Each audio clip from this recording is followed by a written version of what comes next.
Study Mates, kembali lagi bersama Let's Study. Nah, pada kali ini kita akan belajar mengenai Noun.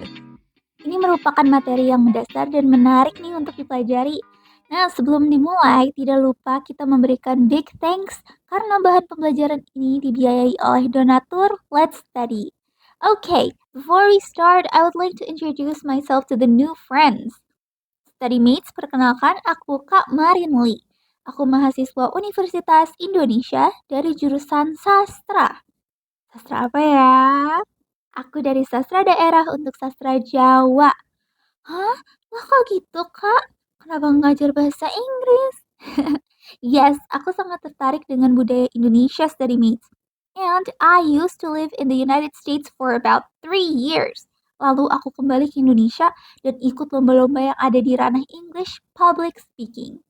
Fokus kepada spelling bee, English debate, speeches, storytelling, and more, seperti beberapa prestasiku yang tertera di sini.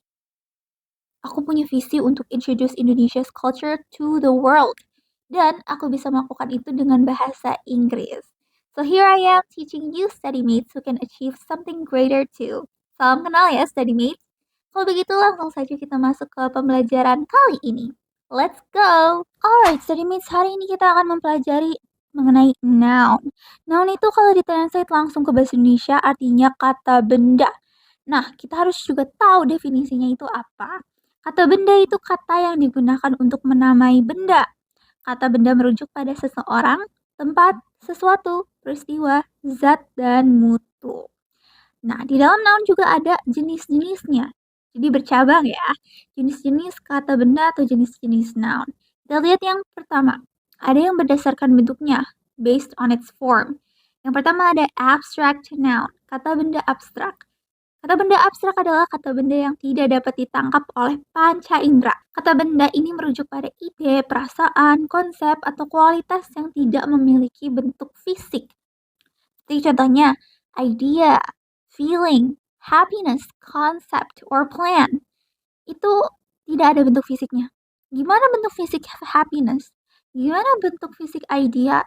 Gimana bentuk fisiknya feeling? Tidak ada. Nah, itu tidak bisa ditangkap oleh panca indera. Itu abstract noun. Contoh kalimatnya, we have to keep our health. Kita harus menjaga kesehatan kita. Di sini, health adalah kata benda abstrak. Tidak ada bentuk fisiknya. Terus ada juga, a judge must have wisdom. Seorang hakim harus memiliki kebijaksanaan. Di sini, wisdom atau kebijaksanaan adalah kata benda abstrak. Oke, let's see. Yang kedua ada concrete noun, kata benda konkret. Kata benda konkret itu kata benda yang dapat dideteksi dan ditangkap dengan panca indera. Kebalikannya ya dari noun yang sebelumnya, abstract noun. Kata benda ini merujuk pada nama orang, tempat, atau benda yang memiliki bentuk fisik dan dapat dilihat, disentuh, didengar, dirasakan, atau dicium. Contohnya, orang asli. Nama orang, let's say Mr. John. Terus tempat juga bisa. School contohnya. Terus benda, let's say table. Terus ada contoh kalimatnya. I move the table. Saya memindahkan meja. Di sini kata table adalah kata benda konkret ya. Terus ada juga I saw Mr. John at school yesterday. Saya melihat Pak John di sekolah kemarin. Di sini, coba mana? Mana ini concrete noun-nya? Ya, betul. Concrete noun-nya adalah Mr. John dan juga school. Itu adalah kata benda konkretnya. Jadi, berdasarkan bentuknya, based on its form dibagi jadi dua ya. Abstract noun and also concrete noun. Intinya untuk bagian itu, mana yang bisa dirasakan, mana yang tidak bisa dirasakan. Oke, selanjutnya ada berdasarkan namanya, based on its name. Yang pertama ada common noun, kata benda umum. Common noun adalah kata benda yang menunjukkan jenis atau kelas dari benda-benda, tempat, dan sebagainya. Kata benda ini bersifat umum, tidak spesifik. Contohnya, let's say man atau laki-laki. Terus ada town yang artinya kota, water, air, metal, itu logam, pardon, it's metal, logam, dan ammonia, amonia gitu. Itu common noun, kata benda umum. Terus ada proper nouns, kata benda khusus. Nah, kalau proper nouns ini nama untuk sebuah benda yang khusus diperuntukkan untuk satu objek saja. Proper nouns selalu diawali dengan huruf kapital dan bersifat khusus. Ayo, mana kata yang sering kita ketemui dan itu harus banget wajib kapital? Contohnya ada Africa, Africa, Peking, Beijing, United Nations, Perserikatan Bangsa-Bangsa, nama asli. Terus yang ketiga ada material nouns, kata benda material. Material nouns itu kata benda yang menunjukkan nama benda yang terjadi dengan sendirinya. Dan bukan buatan manusia nih teman-teman. Biasanya berasal dari alam. Contohnya gold, atau emas, water, fish, iron, blood, redstone. Ya, itu semua. Emeralds juga bisa gitu. Siapa di sini yang suka main Minecraft? Anyways, yes, pokoknya itu berasal dari alam. Terus ada collective noun, kata benda kumpulan. Collective noun adalah kata benda yang bersifat kumpulan, of course, because it's collective. Yaitu kata benda yang mewakili sekumpulan individu atau benda. Aduh, apa ini kak? Nah, ini nih, contohnya ada choir. Choir itu paduan suara. Teman-teman jangan salah ya. Ini dibacanya bukan choir, tapi choir. Choir. Choir itu paduan suara. Terus ada team atau tim. Dan ada juga kabinet. Nah, ini collective noun atau sekumpulan-sekumpulan orang. Alright? Jadi di sini berdasarkan based on its name ada 4 ya. Common noun, proper nouns, material nouns, and collective noun. Nah, itu ya, kita udah bisa membedakan dan mengklasifikasikan kata benda berdasarkan jenisnya. Nah, selanjutnya nih masih ada berdasarkan jumlahnya atau based on its quantity. Ingat, quantity itu kuantitas. Kuantitas sama dengan jumlah. Oke? Okay? Alright. Nah, yang pertama berdasarkan quantity ada uncountable noun. Kata benda yang tidak terhitung. Uncountable noun itu yang tidak bisa dihitung, tidak boleh dijamakan, dan tidak boleh diawali dengan A or N atau angka. Kata benda ini selalu dianggap sebagai bentuk tunggal, oke? Jadi dia jomblo aja gitu, dia sendiri. Ciri-cirinya tidak bisa dihitung satuan, misalnya tidak bisa mengatakan one water atau two sands. Kalau one water, emang water bisa dihitung ada satu, kan itu sangat-sangat abstrak ya, gitu. Terus juga tidak bisa dijamakan, tidak bisa mengatakan waters atau oils pakai S gitu. Terus tidak bisa diawali dengan A or N atau angka, tidak bisa mengatakan a sand atau to oil gitu. Terus contohnya seperti tadi water, sand, oil itu kan tidak bisa dihitung. Jadi masuknya ke uncountable noun. Contoh kalimatnya, water is essential for life. Air sangat penting untuk kehidupan. The beach has fine sand. Pantai memiliki pasir yang halus. Terus ada, we need more oil for cooking.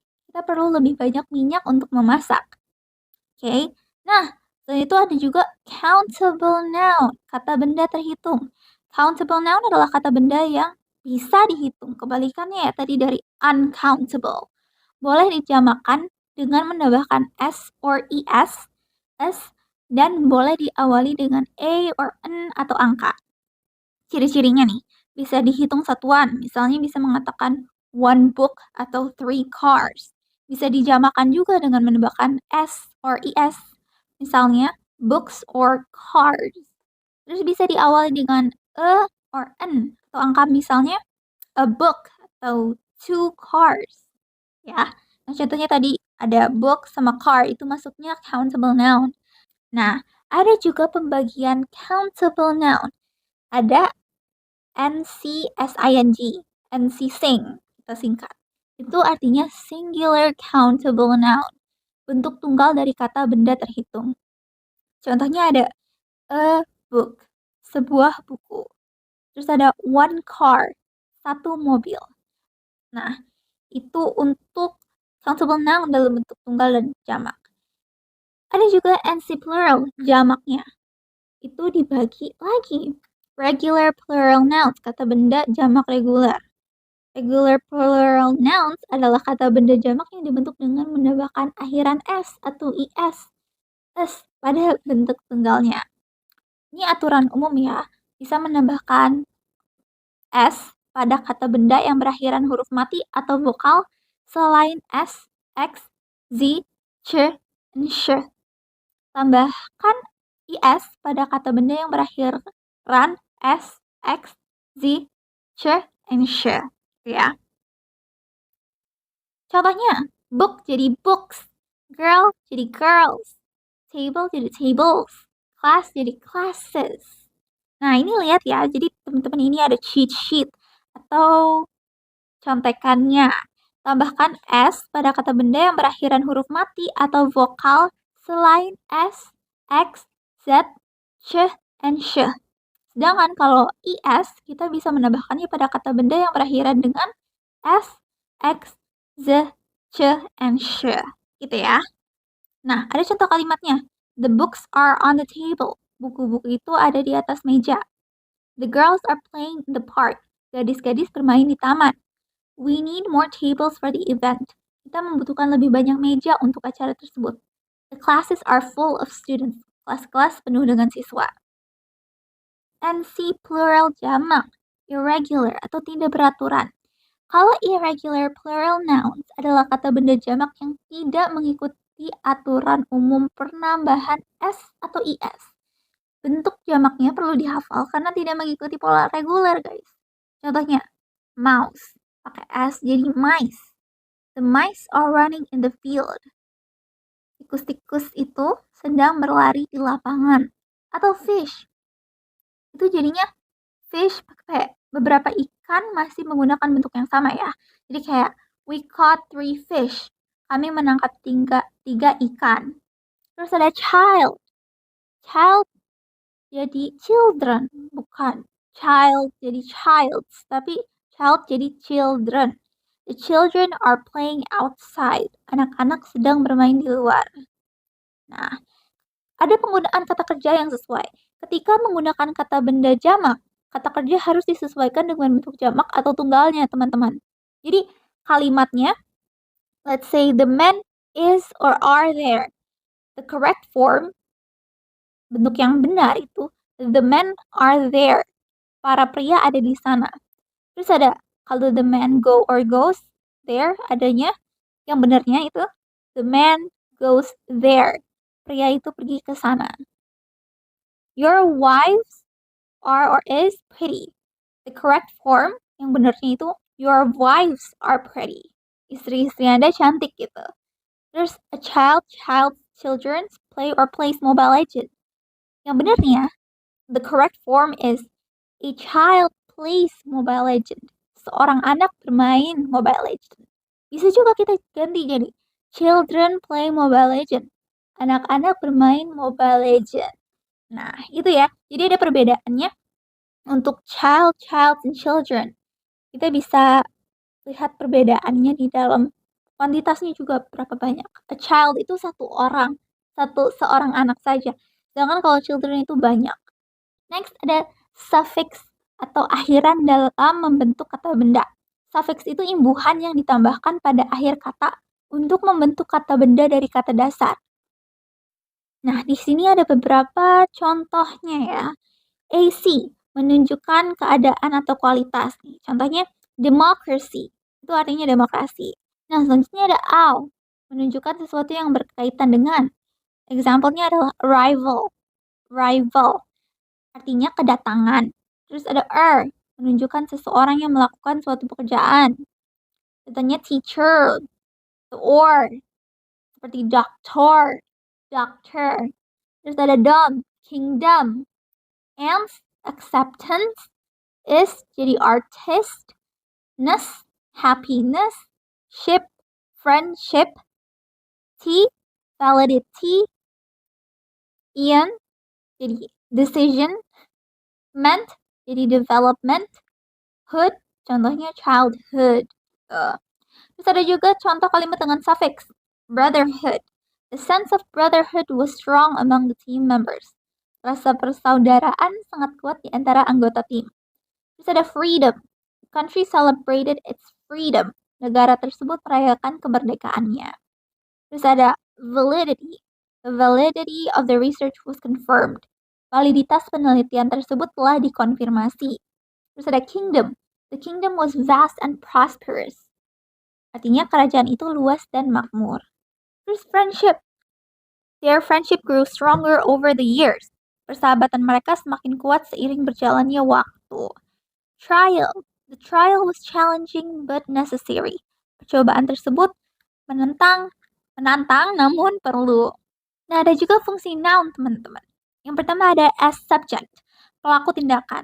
Kata benda sebagai subjek adalah pelaku dari tindakan atau kegiatan dalam kalimat. Subjek biasanya terletak di awal kalimat dan menentukan bentuk kata kerja. Contohnya nih, Jackson kicks the ball. Jackson menendang bola. Di sini, Jackson adalah subjek yang melakukan tindakan kicks. Kicks itu apa? Kicks itu menendang. Jadi, Jackson ini lagi menendang bola gitu. Terus ada as subject of verb, penerima tindakan dari subjek. Kata benda sebagai objek dari kata kerja adalah penerima tindakan yang dilakukan oleh subjek. Objek biasanya mengikuti kata kerja dalam kalimat. Contohnya, Aisyah breaks a glass. Aisyah memecahkan sebuah gelas. Di sini, a glass adalah objek dari kata kerja breaks atau memecahkan. Gitu. Terus ada as object of preposition. Ketika kata benda setelah preposisi. Nah, kata benda sebagai objek dari preposisi adalah kata benda yang mengikuti preposisinya dan melengkapi makna preposisi tersebut dalam kalimat. Contohnya, Lisa gives money to me. Lisa memberikan uang kepada saya. Di sini, money adalah objek dari kata kerja gives atau memberikan. Dan me adalah objek dari preposisi to. To itu kepada ya. To. Terus ada as complement. Ketika kata benda memberikan lebih banyak informasi tentang subjek. Kata benda sebagai pelengkap atau complement memberikan informasi tambahan tentang subjek atau objek dalam kalimat. Seringkali mengikuti kata kerja penghubung atau linking verb seperti is, are, was, were. Contohnya, my brother is a teacher. Saudaraku adalah seorang guru. Di sini, kata a teacher adalah pelengkap yang memberikan informasi lebih lanjut tentang my brother gitu. Nah, dengan itu kita menutup pembelajaran kita pada video kali ini. Terima kasih kepada donatur Let's Study yang sudah membiayai dalam produksi materi ini. Untuk para StudyMate bisa loh review kembali bahan pembelajaran secara lengkap melalui playlist Let's Study English ataupun website Let's Study loh. Jangan lupa juga untuk cek video lainnya untuk video pembelajaran gratis dari Let's Study. Nah, StudyMates juga bisa support Let's Study dengan berdonasi seikhlasnya dengan scan QR di layar ini. Selain donasi dalam bentuk uang, StudyMates juga bisa share platform Let's Study kepada teman sekitar atau membagikan info platform Let's Study ke social media StudyMates. I'm Marinly and that's all from me. Thank you for watching and see you in the next video. Bye!